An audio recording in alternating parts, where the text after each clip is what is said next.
पिछले दिनों आप भी वहाँ गगन मैदान, सरबल, हिंगीपुरा से होते हुए गए, डीडीवाल से होते हुए। आपने देखा होगा कि जिसको जन्नत बेनज़ीर कहते हैं तो वो सरबल और गगन मैदान है या डीडीवाल का इलाका है। लेकिन बदकिस्मती ये है कि यहाँ के टूरिज़्म डिपार्टमेंट ने आज तक इसको टूरिज़्म के मैप पे नहीं लाया, जिसकी वजह से कि बहुत सारे लोग या 80% लोग अभी इस इलाके को जानते ही नहीं। ना उन्होंने नाम सुना होगा, ना उन्होंने पिक्चर देखी होगी। जब से आपने सोशल मीडिया के ऊपर ये चलाया, आपने देखा होगा कितने लोगों ने देखा, कितने लोग चाहते हैं कि वहाँ आएँ, जाएँ।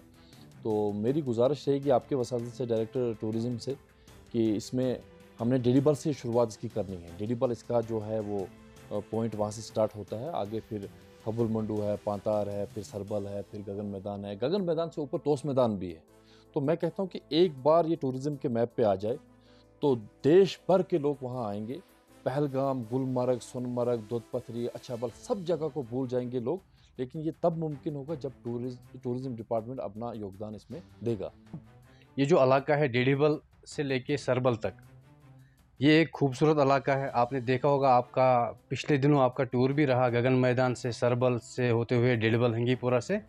तो आपने देखा कि कितना ब्यूटीफुल इलाका है, कितना टूरिस्ट एरिया है। आपने देखा होगा कितने चश्मे हैं, कितने मतलब बहुत बहुत अच्छा इलाका है।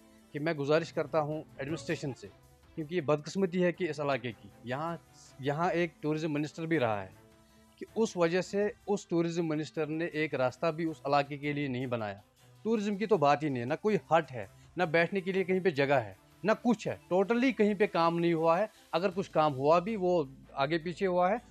डीडीवाल और सरबल में कुछ काम नहीं हुआ है। मैं गुजारिश करता हूँ कि वो एडमिनिस्ट्रेशन से बात करके इस इलाके को टूरिज़्म मैप पे लाया जाए।